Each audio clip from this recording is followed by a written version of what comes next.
बहुत समय पहले की बात है।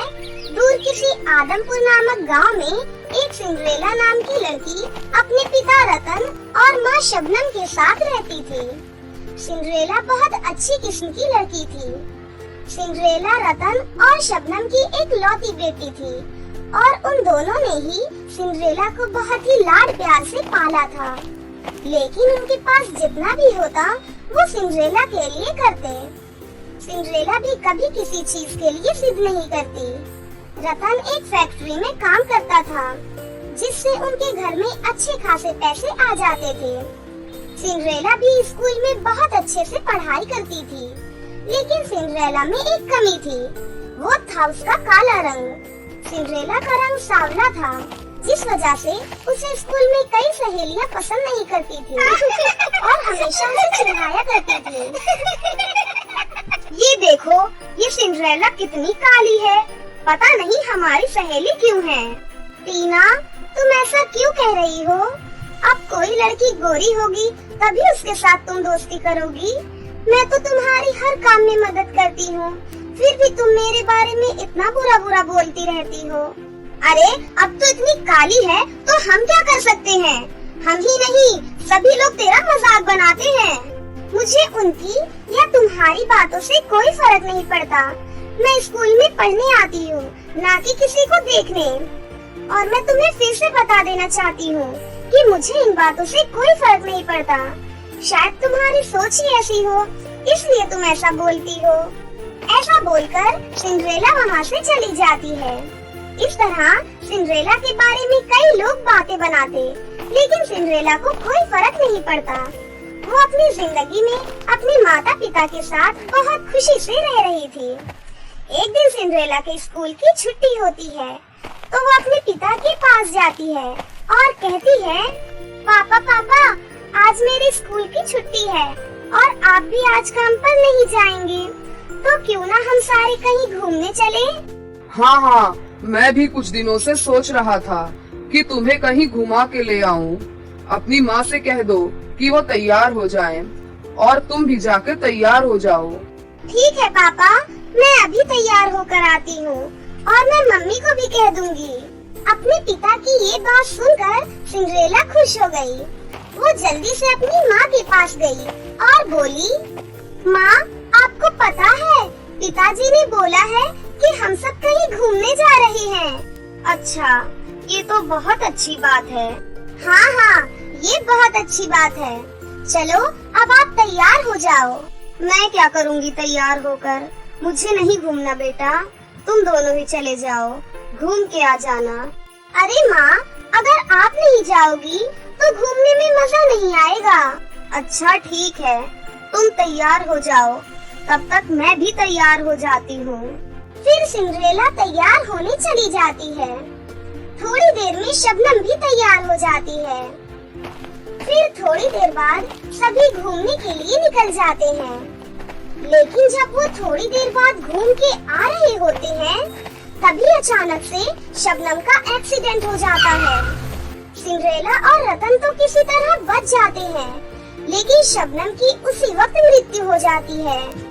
अरे शबनम, तुम्हें क्या हो गया? उठो ना। हाँ माँ, उठिए ना, मैं आपके बगैर कैसे रहूंगी? उठिए ना माँ, उठिए ना। इसी तरह दोनों बाप बेटी बहुत रोती हैं। फिर सिंड्रेला रोते हुए कहती है, ये सब मेरी ही गलती है। मैंने ही माँ को जबरदस्ती चलने के लिए कहा था। ये सारी मेरी गलती है। नहीं बेटी, इस तरह अपने आप को दोष मत दो। अब तुम्हारी माँ की मृत्यु हो गई, वो हमेशा के लिए हमें छोड़कर चली गई। उन दोनों को बहुत दुख होता है, वो बहुत रोते हैं। थोड़ी देर बाद वो घर आ जाते हैं और उस दिन से सिंड्रेला और उसके पापा बहुत उदास रहने लगे। शबनम के जाने के गम में सिंड्रेला के पापा की तबीयत खराब हो जाती है और माँ के जाने के बाद अब सिंड्रेला को ही सारा काम संभालना पड़ता था। रतन की तबीयत खराब होने की वजह से अब वो काम करने नहीं जा पाते थे, जिस वजह से घर में अब कुछ नहीं बचा था। वो एक तरह से बहुत गरीब हो चुके थे। और सिंड्रेला ने भी अब स्कूल जाना बंद कर दिया और पैसे ना होने के कारण उनको अब समय पर खाना भी नहीं मिल पाता था। एक दिन रतन सो रहे होते हैं और सिंड्रेला घर के काम कर रही होती है। तभी उनके दरवाजे पर एक बूढ़ी औरत आती है और कहती है, अरे बेटी, कुछ खाने को है क्या? दे दो, कई दिनों से मैंने खाना नहीं खाया, कुछ खाने को दे दो। बूढ़ी औरत की ये बात सुनकर सिंड्रेला ने हाँ में सर हिलाया और जब वो खाने को देखती है तो उसके लिए ही बस थोड़ा सा खाना बचा होता है। अरे, इसमें तो मेरा ही खाना बचा हुआ है और मैंने भी सुबह से खाना नहीं खाया, लेकिन अभी मैं इन बूढ़ी माँ को दे देती हूँ। इन्हें देखकर तो लग रहा है कि काफी दिनों से इन्होंने कुछ नहीं खाया। और ऐसा सोचकर सिंड्रेला के लिए जितना खाना बचा होता है वो खाना सिंड्रेला बूढ़ी औरत को दे देती है। वो बूढ़ी औरत खुशी खुशी खाना खा लेती है और देखते ही देखते वो एक सुंदर परी के रूप में बदल जाती है और बोलती है, सिंड्रेला, तुम बहुत अच्छी लड़की हो। मैं तुम्हारी परीक्षा ले रही थी। मैंने देखा कि घर में सिर्फ तुम्हारे लिए ही खाना बचा हुआ था और तुमने भी सुबह से खाना नहीं खाया, पर अपने बारे में ना सोचकर तुमने मेरे बारे में सोचा और मुझे खाना खाने को दिया और इस बात से मैं बहुत खुश हुई। तुम अकेली रहती हो क्या? नहीं, मेरे पापा हैं और मेरी माँ इस दुनिया में नहीं रही। मेरे पापा काफी ज्यादा बीमार रहते हैं, इस वजह से मेरे पापा कोई काम भी नहीं कर पाते और हम भी किसी तरह अपना गुजारा कर रहे हैं। उदास मत हो सिंड्रेला, तुमने मेरी मदद की है, मैं तुम्हारी मदद करूंगी। मैं तुम्हारी सारी परेशानियां दूर कर दूंगी।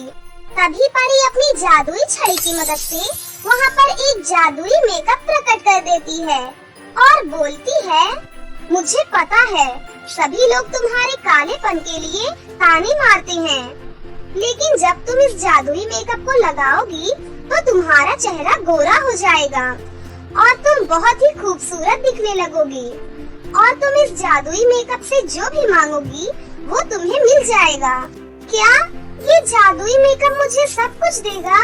हाँ, ये तुम्हें खाने पीने की सारी चीजें देगा और फिर तुम्हें कभी भी भूखा सोना नहीं पड़ेगा। इतना कहकर वो परी वहाँ से गायब हो जाती है। सिंड्रेला उस मेकअप को ले लेती है। थोड़ी देर बाद सिंड्रेला के पापा उठ जाते हैं। फिर सिंड्रेला अपने पापा को सारी बातें बता देती है और हम इससे जो भी मांगेंगे ये हमें देगा। ये तो बहुत ही अच्छी बात है बेटी। चल, अब हमें खाने के लिए तो अच्छे से मिलेगा। हाँ पापा, और अब आप भी जल्दी ठीक हो जाओगे। फिर सिंड्रेला को याद आता है कि उस परी ने कहा था कि अगर वो उस मेकअप को लगाएगी तो उसका चेहरा गोरा हो जाएगा।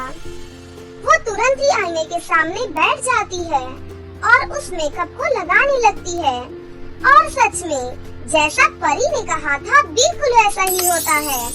एक पल में ही उसका चेहरा गोरा हो जाता है और वो बहुत ही ज्यादा खूबसूरत दिखने लगती है। अरे वाह, उस परी ने तो बिल्कुल सच कहा था। इस मेकअप ने तो सच में मेरा चेहरा गोरा कर दिया। फिर वो अपने पापा को दिखाती है। उसके पापा भी बहुत खुश हो जाते हैं और जब वो बाहर जाती है तो सिंड्रेला की सहेली टीना ये सब देखकर हैरान हो जाती है कि सिंड्रेला इतनी खूबसूरत कैसे लग रही है। अरे सिंड्रेला, तुम इतनी गोरी कैसे हो गई? तुम मुझसे क्यों पूछ रही हो? तुम तो मुझसे बात भी नहीं करती थी और ये भगवान का आशीर्वाद है। उनके आशीर्वाद से मैं गोरी हो गई हूँ। इतना कहकर सिंड्रेला वहाँ से चली जाती है और टीना को अपनी गलती का एहसास हो जाता है। उसके पास सिंड्रेला और उसके पापा उस जादुई मेकअप के साथ हंसी खुशी अपनी जिंदगी जीने लगते हैं। विजयपुर नाम के एक गांव में नीलेश नाम का एक युवक अपनी पत्नी और 2 बेटियों के साथ रहता था। वो मजदूरी करके अपने बच्चों का पालन पोषण करता था। कुछ समय बाद उसकी पत्नी गर्भवती हो जाती है। अरे सुनो डार्लिंग, इस बार लड़का ही होना चाहिए। अगर लड़की हुई तो मैं उसे उठाकर नदी में फेंकाऊंगा, ठीक है ना? ये आप कैसी बातें कर रहे हो जी? लड़का लड़की पैदा करना क्या मेरे हाथ में है? ये सब तो ऊपर वाले की मर्जी से होता है। अरे बकवास बंद कर औरत। मैं क्या कोल्हू का बैल हूँ जो 24 घंटे काम करता रहूंगा? घर में मैं अकेला कमाने वाला हूँ और तुम तीनों खाने वाले हो। अगर एक और लड़की हुई तो मुझे उसे भी खिलाना पड़ेगा। आखिरी बार बोल रहा हूँ, अगर लड़की हुई तो मैं उसे घर में नहीं रखूंगा, समझी तू? गुस्से में नीलेश वहाँ से चला जाता है। इसी तरह काफी दिन बीत जाते हैं और उसकी पत्नी को एक बच्चा होता है। नीलेश खुशी खुशी अपनी पत्नी के पास जाता है। अरे वाह, मेरा बेटा हुआ है ना? नीलेश की पत्नी कुछ नहीं बोल पाती। मैं कुछ पूछ रहा हूँ, मुझे जवाब दो। माफ कीजिएगा, लेकिन इस बार भी बेटी हुई है। ये सुनकर नीलेश गुस्सा हो जाता है और लड़की को उठाकर वहाँ से चलने लगता है। रुक जाओ, मेरी बच्ची को मत ले जाओ, मैं आपके आगे हाथ जोड़ती हूँ। लेकिन उस पर किसी बात का कोई फर्क नहीं पड़ता। वो उसे गांव की पास वाली नदी पर ले जाता है। मुझे माफ कर देना बिटिया, मैं गरीब मजदूर हूँ, मैं तेरा ख्याल नहीं रख सकता, इसीलिए तेरा मर जाना ही सही है। इतना कहकर नीलेश बच्ची को नदी के किनारे छोड़ आता है। वो छोटी बच्ची जोर जोर से रोने लग जाती है। नदी के पास एक पेड़ के नीचे ब्रह्म राक्षस सो रहा था। उसके कानों में बच्चे के रोने की आवाज आ जाती है। कौन रो रहा है ये? कौन मेरी नींद खराब कर रहा है? मैं उसे जिंदा नहीं छोड़ूंगा। तभी वो देखता है कि नदी के किनारे एक छोटी सी बच्ची रो रही थी। अरे वाह, इतनी प्यारी मासूम बच्ची। लगता है इसका अभी अभी जन्म हुआ है। नया नया बच्चा खाना मुझे बहुत पसंद है। मैं इस बच्ची को खा जाऊंगा। ब्रह्म राक्षस उस बच्ची को उठा लेता है। तभी वहाँ पर सिंड्रेला परी आ जाती है। परी अपने जादू से राक्षस के हाथों से उस बच्ची को छीन लेती है। दुष्ट राक्षस, तेरी इतनी हिम्मत कि तू इस मासूम सी बच्ची को खाने की सोच रहा है? अरे इस बच्ची ने ठीक से इस दुनिया में कदम तक नहीं रखा और तू है कि इसे खाने की सोच रहा है? इसके माँ बाप तो इसे यहाँ मरने के लिए छोड़ गए हैं। अगर मैं इसे खा जाऊंगा तो इसमें बुराई ही क्या है? मैं इसके माता पिता को ढूंढकर उन्हें सजा जरूर दूंगी, लेकिन इस मासूम को तुझे कभी नहीं खाने दूंगी। मेरे रास्ते से हट जा परी, नहीं तो तू बेवजह मारी जाएगी। अगर तेरे में हिम्मत है तो मुझसे इस बच्ची को छीन कर दिखा। इतना कहकर परी बच्ची को लेकर वहाँ से गायब हो जाती है। कहाँ गई परी? आज तूने मेरा भोजन मुझसे छीन कर ठीक नहीं किया। आज नहीं तो कल मैं तुझे ढूंढ ही लूंगा और उस बच्ची के साथ साथ तुझे भी मारकर खा जाऊंगा। सिंड्रेला परी उस बच्ची को लेकर उसी के गांव में पहुंच जाती है। वहां बहुत सारे लोगों से वो उसके माता पिता के बारे में पता करती है, लेकिन सभी उसे मना कर देते हैं। परी बच्ची को लेकर अपने परीलोक चली जाती है। अरे सिंड्रेला परी, ये तुम किसका बच्चा लेकर आई हो? सिंड्रेला परी रानी परी को वो सारी बातें बताती है। तुम बहुत ही अच्छी और नेक दिल की परी हो, मुझे तुम पर गर्व है, लेकिन तुम इस बच्ची को यहाँ परीलोक में नहीं रख सकती। तुम्हें तो पता है परीलोक का वातावरण इंसानों के लिए सही नहीं है। अगर तुमने इस बच्ची को ज्यादा देर यहाँ रखा तो ये बच्ची मर सकती है। रानी परी, आप ही बताइए मैं क्या करूँ? किसके पास छोड़कर आऊँ इसे? तुम इसके माता पिता का पता लगाओ। अगर नहीं मिलते तो तुम इस बच्ची को किसी अनाथ आश्रम में छोड़ आना। वहाँ पर इसका बहुत अच्छे से ख्याल रखा जाएगा। सिंड्रेला परी वहाँ से चली जाती है। नहीं, मैं इस बच्ची को अनाथ आश्रम में नहीं छोड़ूंगी। कितनी मासूम सी बच्ची है। अगर इसके माँ बाप मुझे नहीं मिले तो इस बच्ची को मैं पालूंगी और मैं ही इसकी यशोदा की तरह माँ बनूंगी। उसके बाद सिंड्रेला परी एक आम लड़की का भेष बना लेती है और उसी के गांव में रहने लग जाती है। वो बच्ची का नाम प्रथा रखती है और प्रथा की हर ख्वाहिशें पूरी करती है और बहुत अच्छे से उसका पालन पोषण करती है। अब प्रथा धीरे धीरे बड़ी हो गई थी और एक अच्छे स्कूल में पढ़ने लगी थी। वहीं दूसरी तरफ ब्रह्म राक्षस उसी दिन से सिंड्रेला परी और उसकी बच्ची को ढूंढ रहा था। मैं अपना बदला जरूर लूंगा और तुझे ढूंढ कर तड़पा तड़पा कर मार डालूंगा। एक दिन सिंड्रेला परी अपने परिलोक लौट रही थी। तभी ब्रह्म राक्षस उसे देख लेता है और सिंड्रेला परी का पीछा करता है। परी धरती पर आकर आम इंसान का रूप ले लेती है और चुपचाप अपने घर पर चली जाती है। राक्षस भी उसका पीछा करता है। मेरा प्यारा बच्चा, ये देखो मैं तुम्हारे लिए कितनी सारी चॉकलेट्स लेकर आई हूँ। वाह माँ, आप दुनिया की सबसे अच्छी माँ हो। आप मेरी सारी इच्छाएं पूरी करती हो। अच्छा, तो ये परी यहाँ छुप कर बैठी है। मेरी नजरों से कोई नहीं बच सकता। एक दिन सिंड्रेला अपने घर से परीलोक को जाती है। तभी राक्षस परी को जाते हुए देख लेता है और सिंड्रेला का रूप बनाकर उसके घर में पहुंच जाता है। अरे बिटिया, तुम यहाँ क्या कर रही हो? आओ बेटा, मेरे साथ चलो, मैं तुम्हें घुमा कर लाती हूँ। प्रथा ये सुनकर बहुत खुश हो जाती है और राक्षस के साथ चल पड़ती है। कहाँ लेकर जा रही हो माँ? बस यहाँ पास में ही मेरी एक सहेली रहती है। मैं उससे मिलने जा रही थी तो सोचा तुम्हें भी ले चलूं। तभी राक्षस प्रथा को अपनी गुफा में ले जाता है और वहाँ जाकर अपने असली रूप में आ जाता है। प्रथा राक्षस को अपने सामने देखकर डर जाती है। आप कौन हैं? मुझे यहाँ क्यों लेकर आए हैं? मेरी माँ कहाँ है? तू चिंता मत कर, तेरी माँ को मैं यहाँ लेकर जरूर आऊंगा और तुम दोनों माँ बेटी को मार कर कच्चा खा जाऊंगा। उधर परी अपने घर पहुँच जाती है। प्रथा बिटिया, कहाँ हो बेटा? देखो मम्मा आ गई। तुम्हारे लिए इतने सारे खिलौने और चॉकलेट्स लेकर आई हूँ। कहाँ हो बेटा? लेकिन उसे प्रथा की कोई आवाज नहीं आती। परी बाहर आती है और अपनी बिटिया को इधर उधर ढूंढने लगती है। तभी वहाँ पर कुछ बच्चे आते हैं। आंटी, हम लोग खेल रहे थे तो हमने आपको और प्रथा को राक्षस की गुफा में जाते हुए देखा। सिंड्रेला परी के रूप में आ जाती है और गुस्से में राक्षस की गुफा के अंदर जाती है। आ गई तू, मुझे तेरा ही इंतजार था। इस गुफा में तू मेरा कुछ नहीं बिगाड़ सकती। यहाँ मेरी शक्ति ही काम करती है।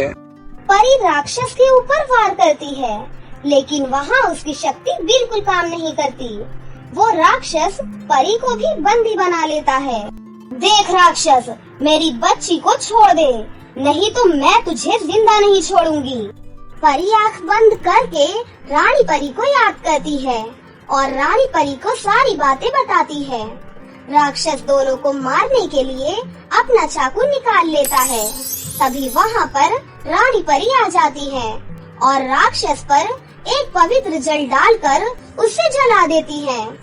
राक्षस जलकर मर जाता है। रानी परी सिंड्रेला और प्रथा को आजाद कर देती है।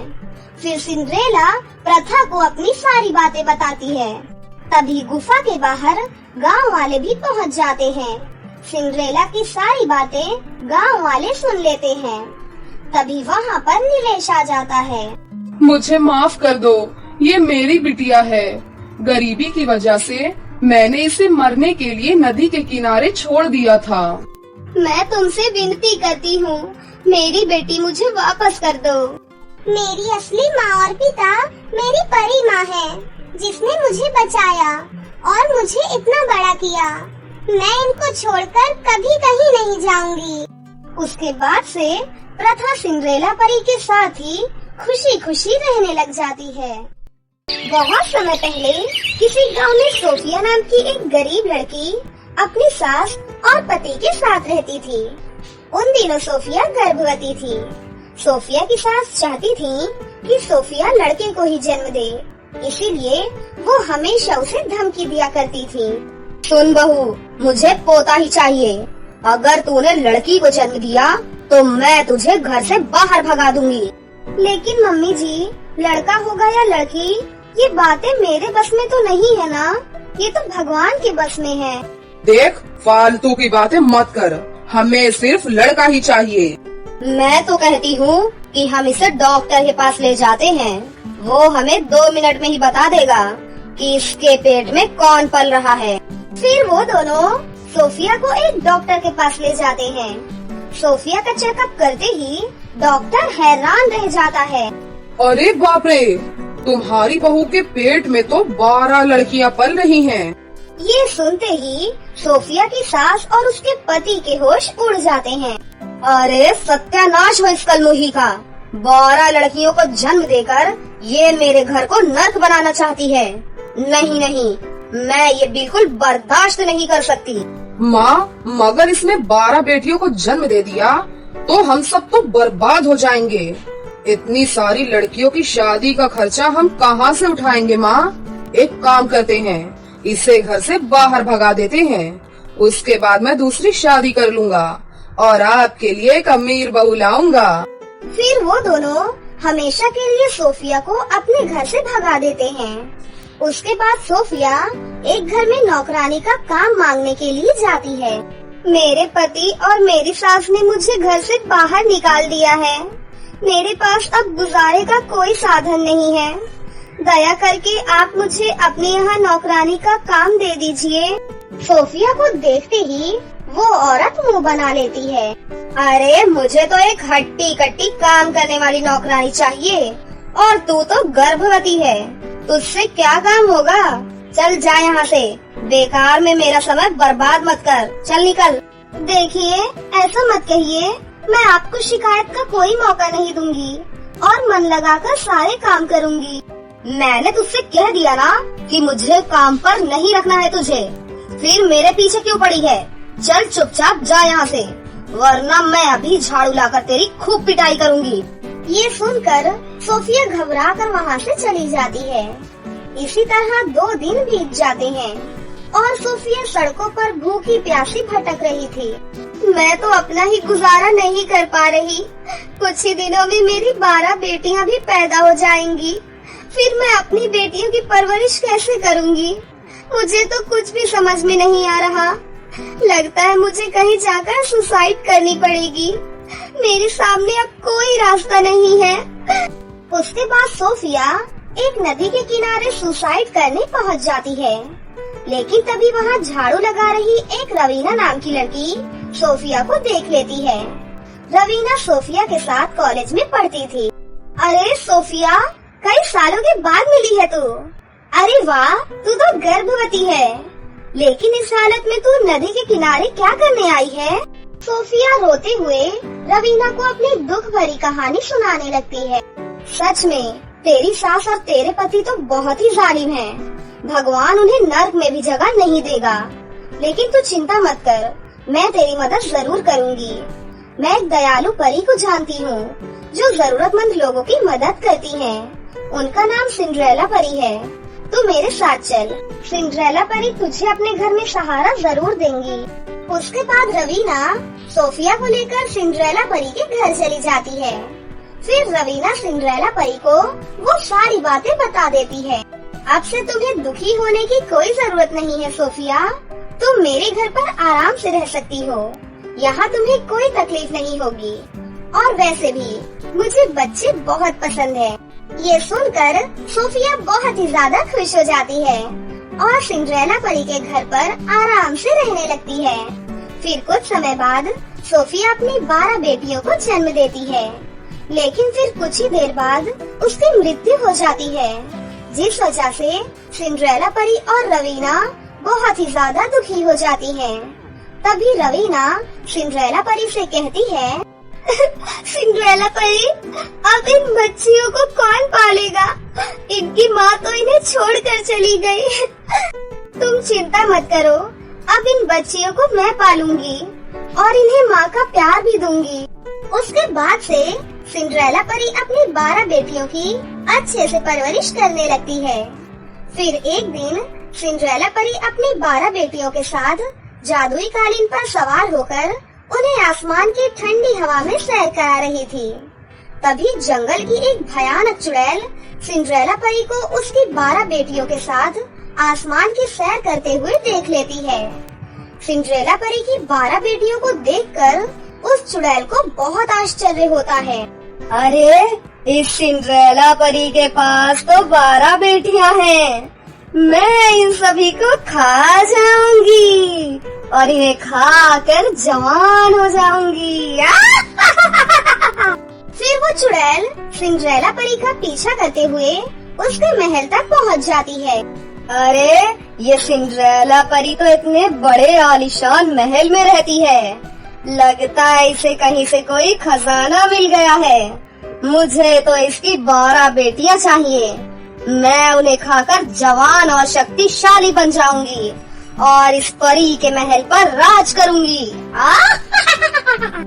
लेकिन वो चुड़ैल जैसे ही महल के दरवाजे के पास पहुंचती है कि तभी वो दरवाजा उस चुड़ैल का रास्ता रोक लेता है। मैं लोगों के मन की बात जानने वाला जादुई दरवाजा हूँ। तुम कुछ गलत इरादे से आई हो यहाँ, इसीलिए अब मैं तुम्हें नहीं छोड़ूंगा। ए दरवाजे, तू मेरा कुछ नहीं बिगाड़ सकता। मैं तुझे चुटकियों में मसल कर रख दूंगी। मैं तो अंदर जाकर रहूंगी। बड़ा आया मुझे रोकने वाला। वो चुड़ैल जैसे ही दरवाजे को खोलने के लिए आगे बढ़ती है, तभी उसे एक जोरदार करंट लगता है। उसके बाद वो चुड़ैल डर कर वहाँ से भाग जाती है। उस दिन के बाद से सिंड्रेला परी के जीवन में कभी भी कोई परेशानी नहीं आती और वो अपनी 12 बेटियों के साथ हंसी खुशी से अपना जीवन जीने लगती है। तो दोस्तों, कैसी लगी आपको हमारी ये कहानी?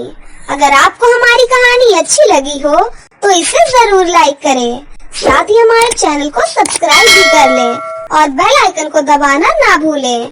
मिलते हैं अगली वीडियो में। धन्यवाद।